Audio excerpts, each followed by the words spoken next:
Hello and welcome back to the Public Eye Business Podcast, brought to you by Granite Exchange. I'm your host, as always, Sarah Travers, and throughout this series I'll be speaking with local entrepreneurs and business owners to learn more about how their companies have come to be, to gain insight into their growth and find out, crucially, how they continue to innovate.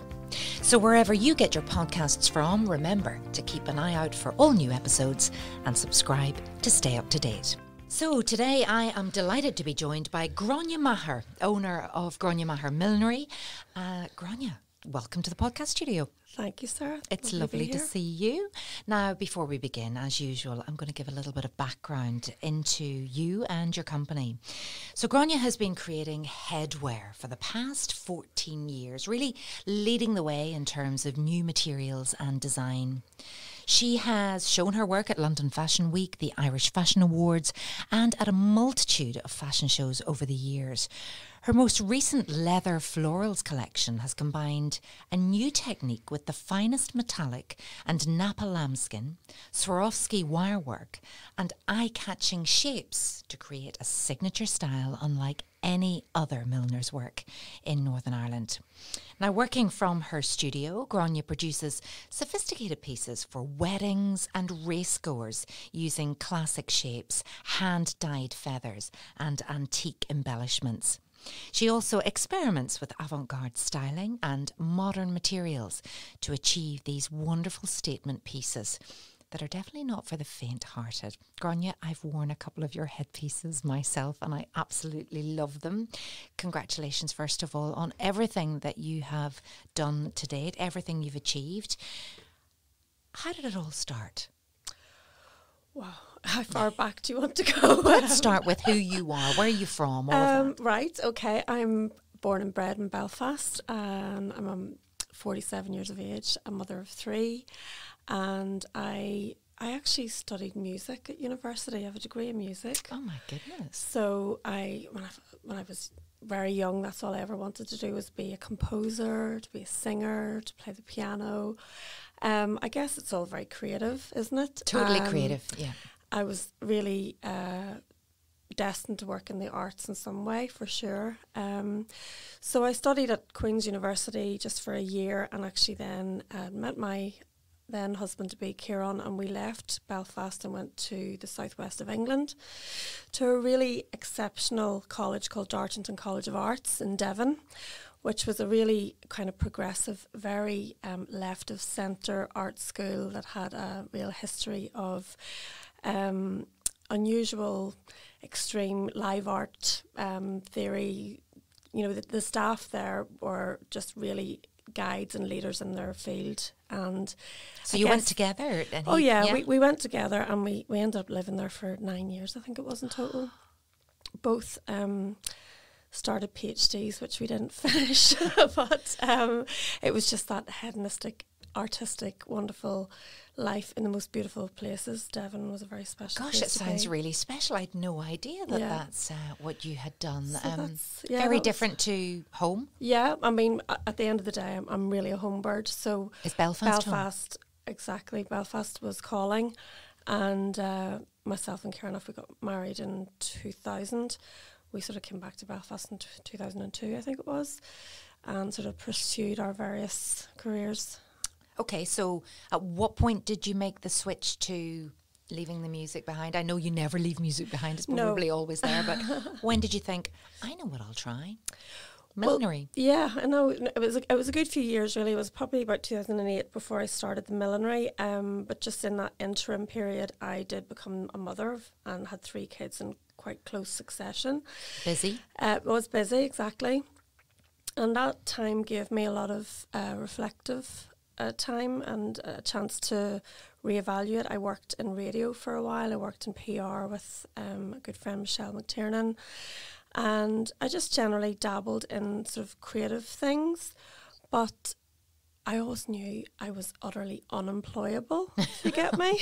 So I wanted to be my own boss, is what I mean by that. So you looked at all the jobs that were out there and thought, I don't fit into any of those. Yeah, I just like living life to my own beat of my own drum. You know, getting up when I want, working into the wee small hours if I need to, being flexible with family and all of that kind of stuff. So all of those things add up to a very good self-employed approach to life, I think. And how did that journey begin for you then?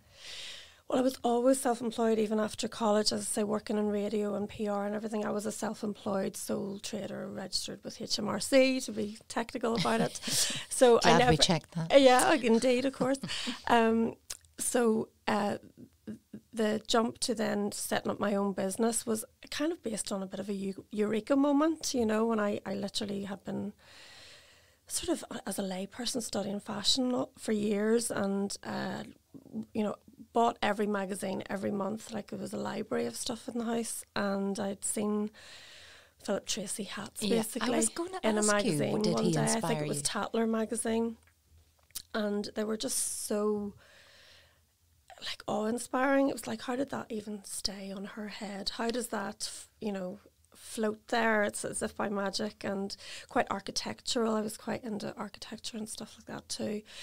And I just thought to myself, building it up on the head. Yeah, well, I mean, there are a lot of engineering things go on with certain hats, I promise you. So yeah, so I took it upon myself, with the kids still being that young, to start training in millinery, doing a few short courses. I did some in London and in Dublin, and realised I had a real flair for it, I suppose. And also at that time, you know, you do your business research and see who else is doing this kind of thing in the market. And at that time, there weren't too many couture milliners in Northern Ireland. There was one other lady that I know of. And I thought, well, this is in magazines. This is going to get more and more popular. I'll give it a whirl. I'll see how it goes. And that's where the business started, I suppose. And, okay, so if you realised you would probably be one of only 2 milliners working in Northern Ireland, did that mean that people wanted to wear headwear, or was that still something that you looked at the Royals, or you looked across the water, or even down south to racegoers? Had we anything going on here like that?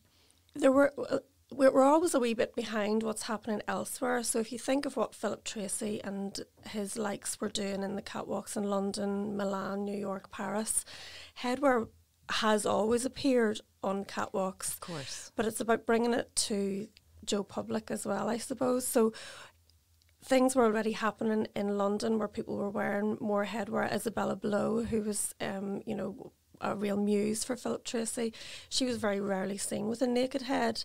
So when you've got somebody like that, high profile in the sort of fashion publishing scene, constantly wearing headwear, and then the likes of Lady Gaga and all Roisin Murphy and all these various pop stars that started to come out in the early noughties, you know, putting headwear in the sort of fantasy element of it as an aspirational thing for people to do, it filters down through fashion into the high street and also then into occasion wear, I guess. So we maybe took a year or two more to catch up over here. But we always liked a good hat. Yes. Oh, I mean, exactly. Churchgoers and everything else. There'd be a lot of ladies who've been wearing hats their whole lives.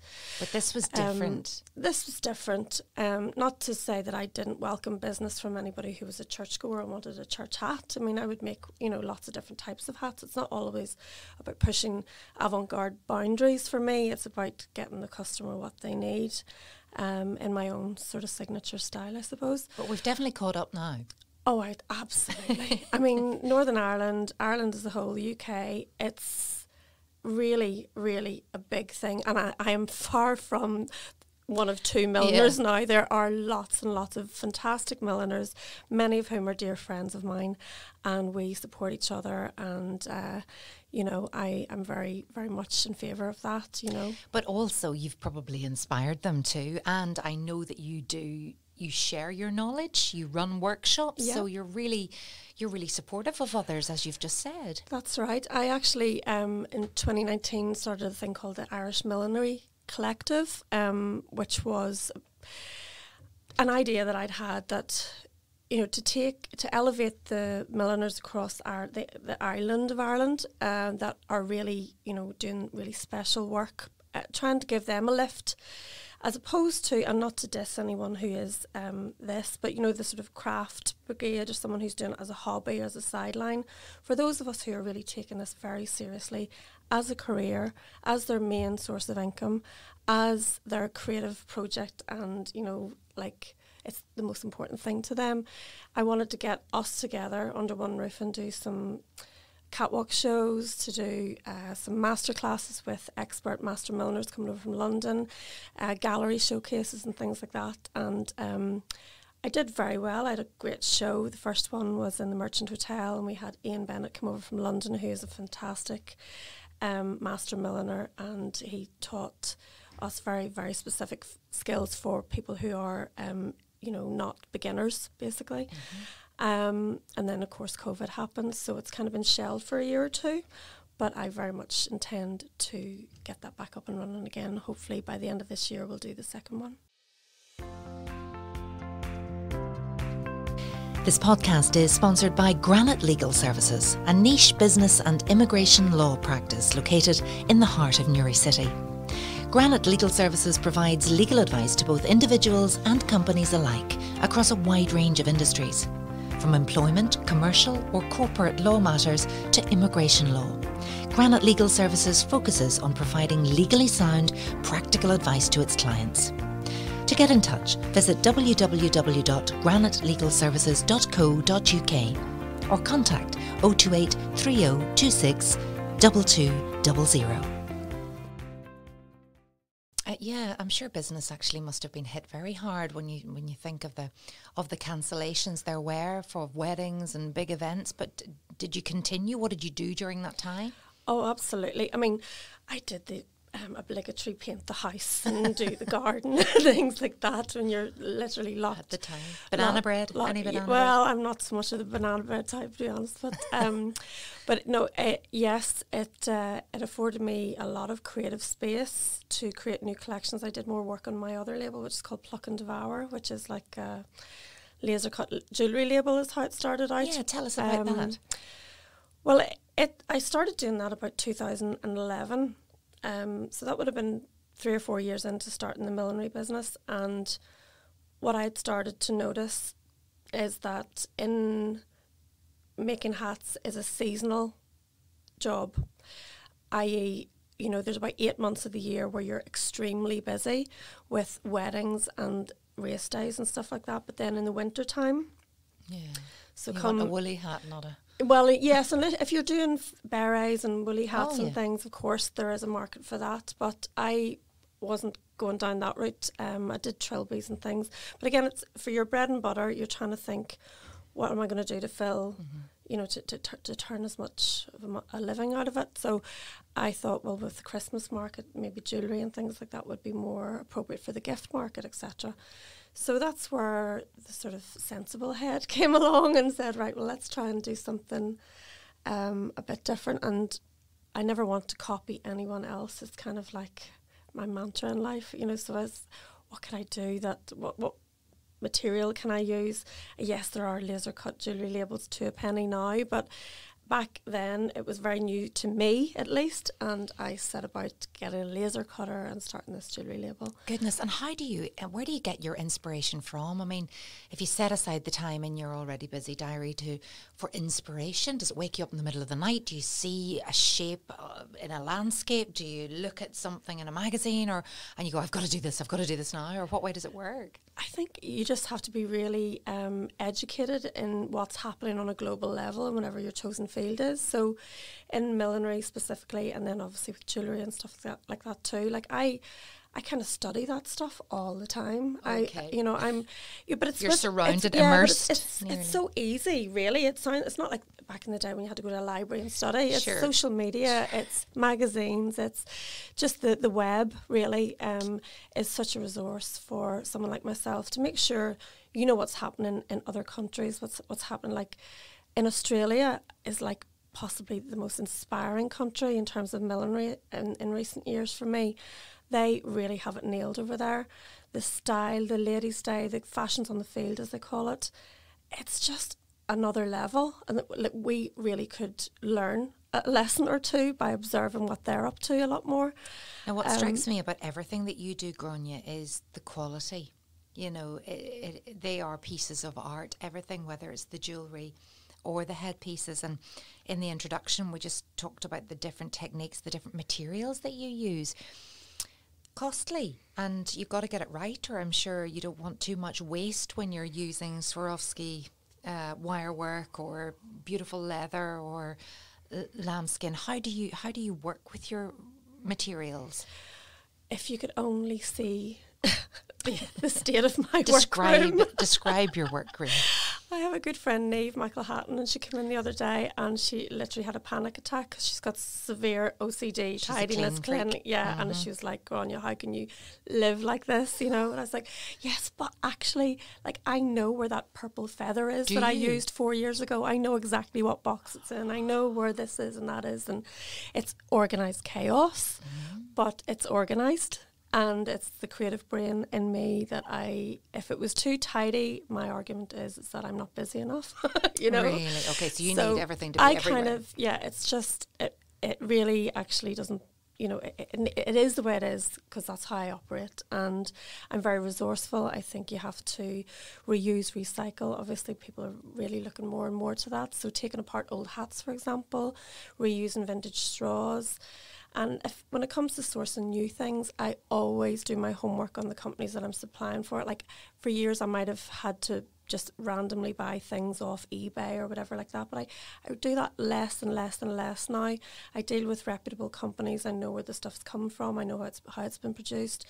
And yes, I'm probably paying a little bit more for it, but that's the price you pay for knowing where things come from and the value. And how is the jewellery range Pluck and Pluck? How's it going? It's really just always there. I do a little happy dance when I get a sale on the internet, you know. I'm really in the thick of the millinery swell at the moment. Yes. So it's not that it's shelved entirely, but the designs are there and they're selling away. And I have a few stockists as well. So it will come back into its own again towards the autumn. I'll revisit and get some more new designs out on the shelves and things. And what way does it work?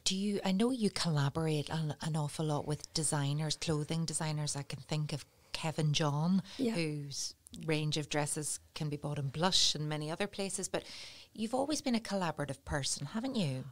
Yeah, absolutely. I think that's where you learn and you grow. And if you're like, say, my niche is hats, obviously, you really need a model to have something, you know, to be dressed from the neck down and something equally wow. So that's where you collaborate with other designers and it just makes sense, you know. All the customer base and social media likes and all of that kind of thing. There's like an organic reach there when you collaborate. And it works for them too because they want their dress to look like it will do on race day or at the wedding. Exactly. It's a symbiotic thing and, you know, an outfit looks so much more polished when you have a matching hat, for example.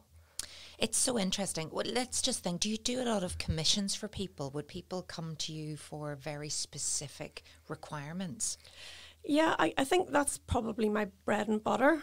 I mean, it's the hardest part of the job. I mean, this is, you know, your mother of the bride, mother of the groom, and they come a fabulous outfit, again, as I say, from the neck down, including your shoes, bag, maybe jewellery, whatever, and they can't find a hat or headpiece that is the right colour or, you know, that's stylistically going to work. So they come to someone like myself or many of my other friends. Like I say, there's quite a few of us now, and that's our skill set where we will then look at the person's, you know, hair colour, their skin colour, their shape of their face and things like that, and just advise what's going to make them look the best version of themselves on the day.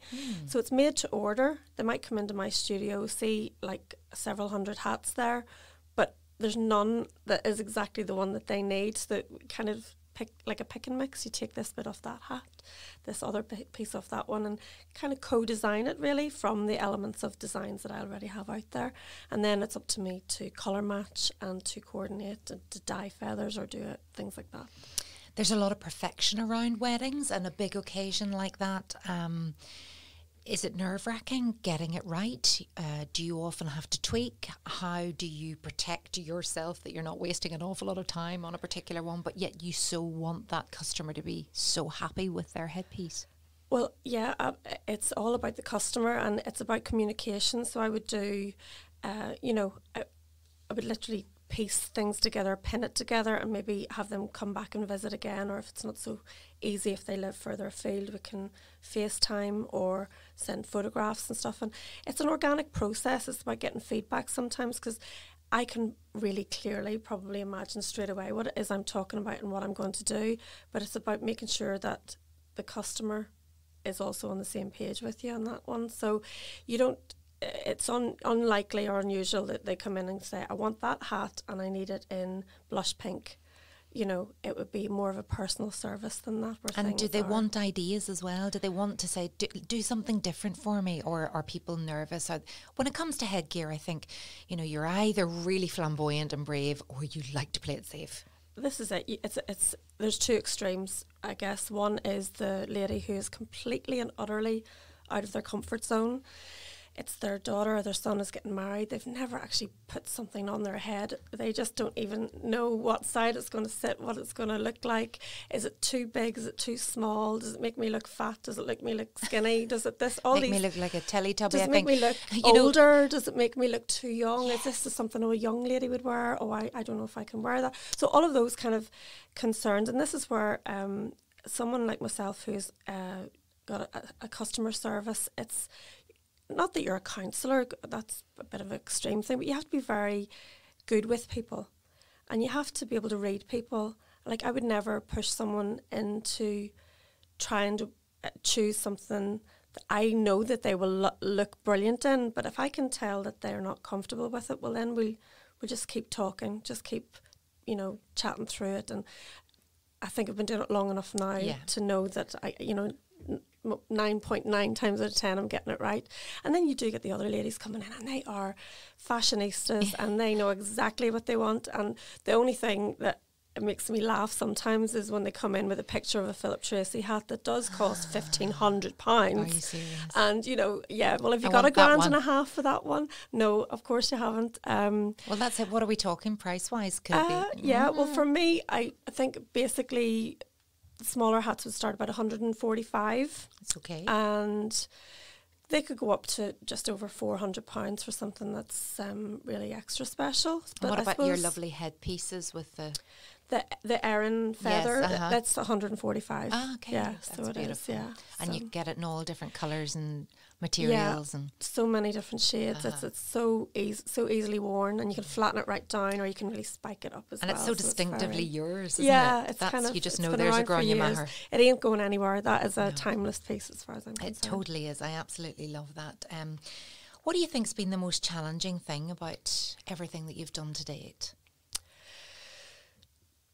Juggling home life and business life is always an issue for a female entrepreneur. It's still the case to this day, not to be all woman-centric about it, but, you know, when you have a family and all of that, that's the juggling part, and knowing when to stop working, because I do at this time of year, like I could be sitting in because I have a home studio as well as a showroom in the city centre that I meet customers in. So my making room at home, like I could be sitting there at midnight some nights and I have to catch myself on and go, right, Grainne, you're going to make yourself ill if you don't go to bed now, you know, that way. So there's things like that, just looking after your own health. So you have to manage then the amount of work that you take on. If people want you, they want you. Yeah. Can you get anybody else to make for you? Yeah. Well, I have one lovely girl, Neve, who was she did a placement with me when she was doing her degree at University of Ulster. She then since comes and I pay her when I need her. So I have her back at the moment, thank goodness. She's worth her weight in gold, and she does some of the basic things that just help me get parts made, I guess.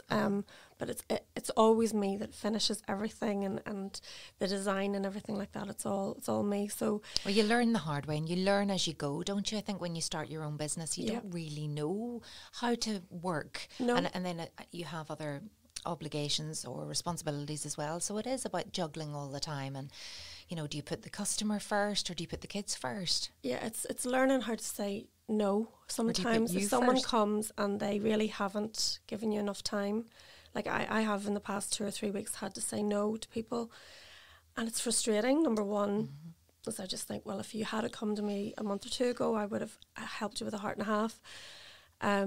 but there's just not enough hours in the day for certain things. So again, because I've been doing it quite a few years now, I do know what's possible. Well, if you burn yourself out, you're no good to anyone. Exactly. And you don't want to also hand over something that's not less than perfect. Never. Gosh, there you go. I've talked many times in this podcast about the danger of perfectionism, but actually when you're producing something like that, well, that's what they're only paying perfect for. will do. Yeah, that's so tough. What do you think you've learned about yourself along the way? Oh, that's a profound question. There's a little bit of a curveball. Just chuck that one in there. What do you think you're good at? I think I'm really good with people. You know, I certainly think that I have an ability to read people, and by that I mean in a very good, kind sense. You know, and I'm patient. Like, millinery is a slow craft. There's no rushing with this. This is something that a lot of it's hand stitched and whatever else. It's like you can't be in a hurry too much. So I am tenacious and patient, and I'm good with people, I guess. And, you know, what do you feel about your ability or capabilities? Because sometimes I think when you're an entrepreneur and you're it, as we've kind of talked in the studio to a number of people, you're kind of everything about the business.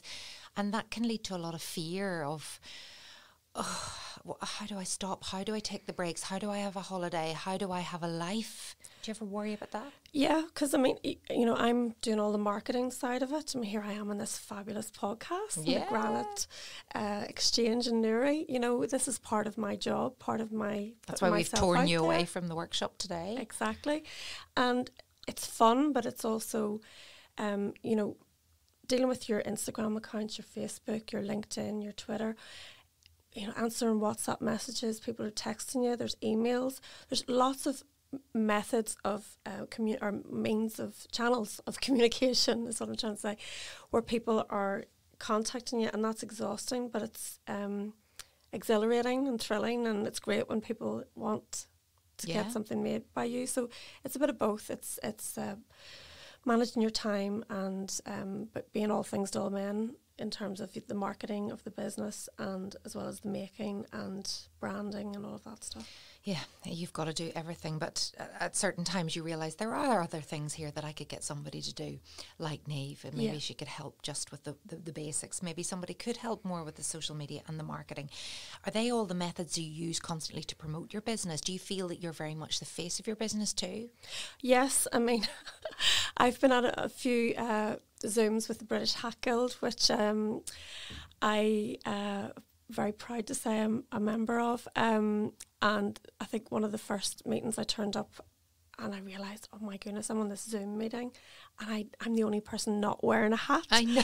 I literally forgot. I was expecting one on you today, Grainne. to put my hat on. It was like, so I learned the lesson there and then. Get that hat no on. naked heads when you're doing a British Hat Guild Zoom.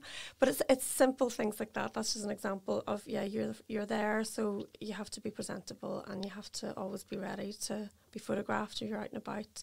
So the old red lippy comes in handy. And you always have the red lippy. That's another statement, isn't it? It also helps when you have a few high profile clients. They can do a lot of the hard work for you, can't they? And getting it out there. Go on, do a bit of name dropping. You have dressed a few heads and necks and various parts of bodies on quite a few high profile people. Yeah, I guess one of the biggest breaks was back when the MTV Music Awards were in Belfast. Again, that's 2011. I know. That's where it was like that was amazing for so many people.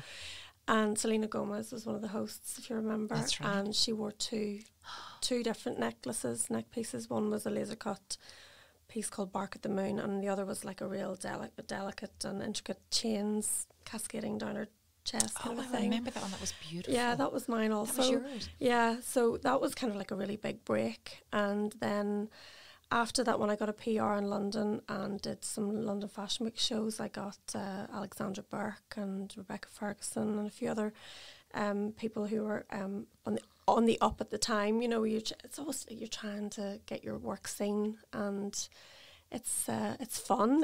It's exciting, and sometimes it works, sometimes it doesn't work so well. And the Duchess of York? Yes.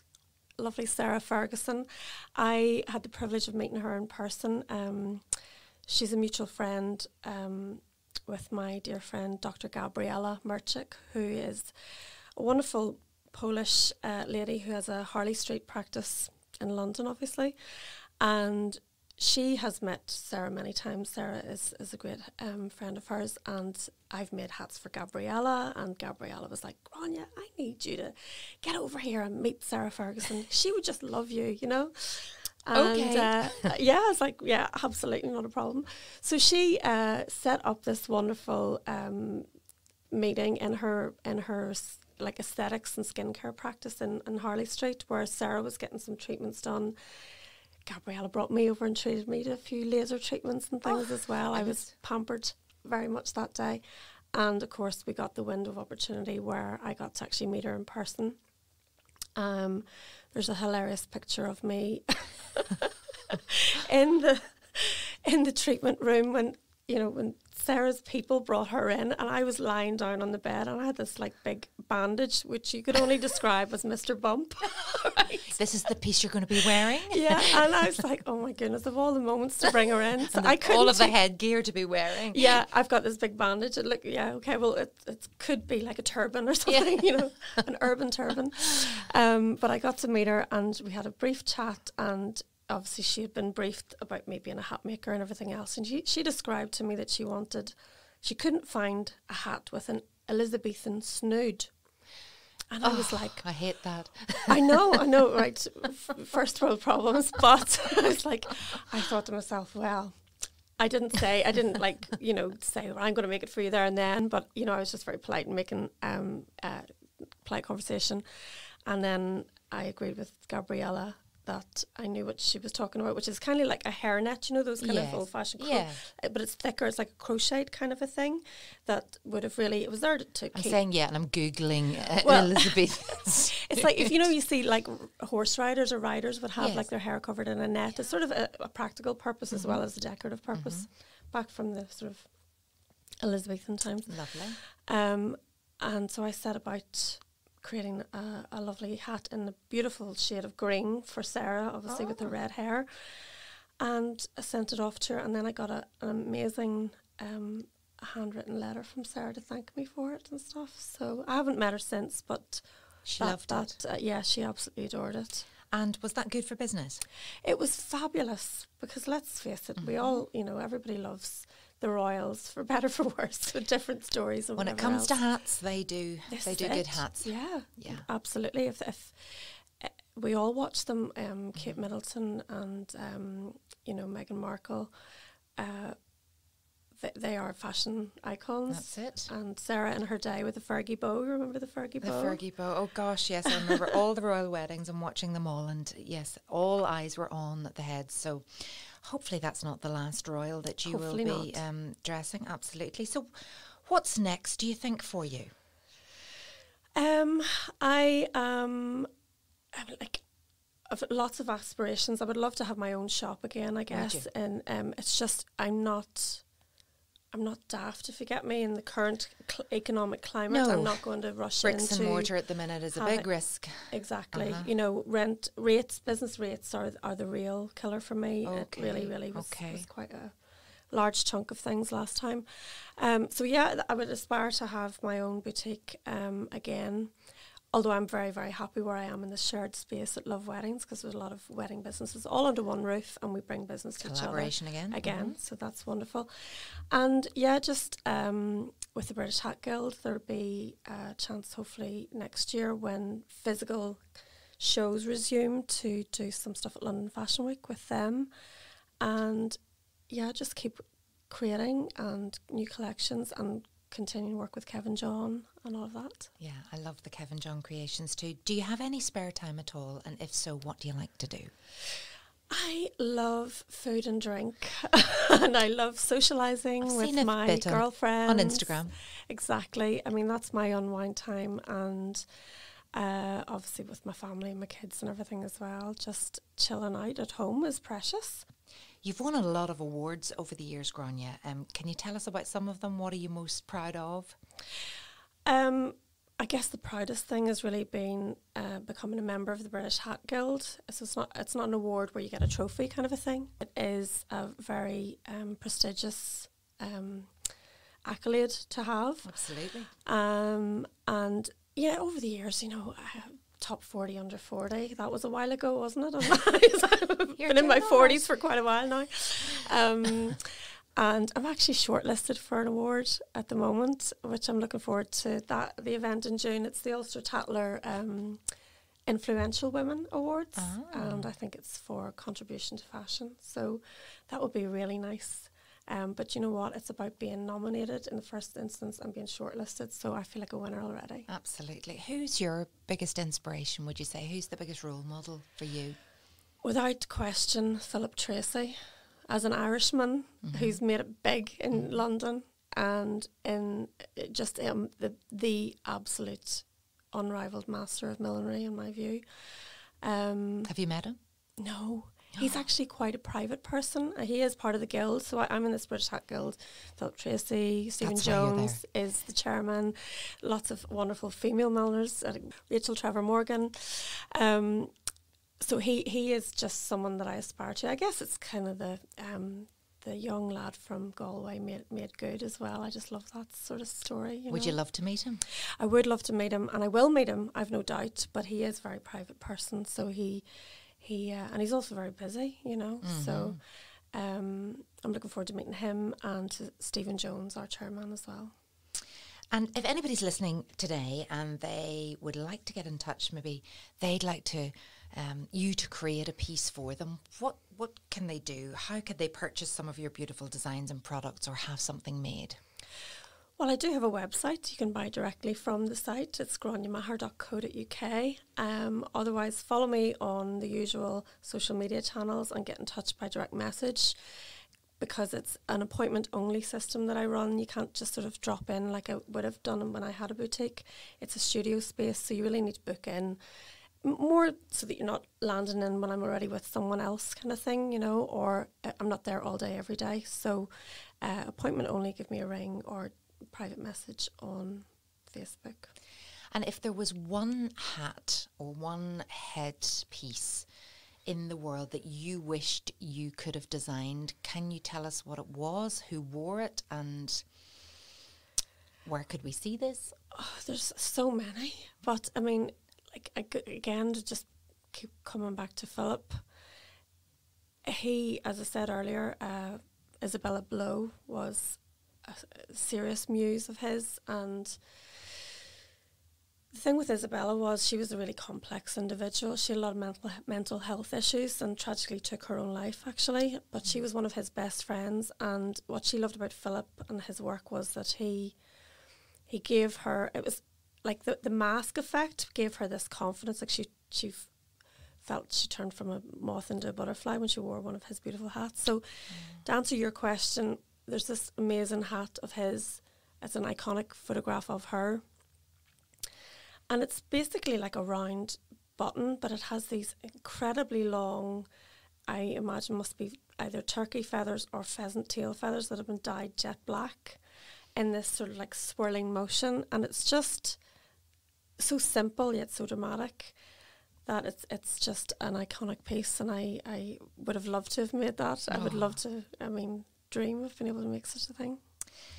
So the purpose, Grainne, of this podcast is to inspire existing business owners and ambitious entrepreneurs to grow their business by offering insight into the success of businesses such as Grainne Maher Millinery.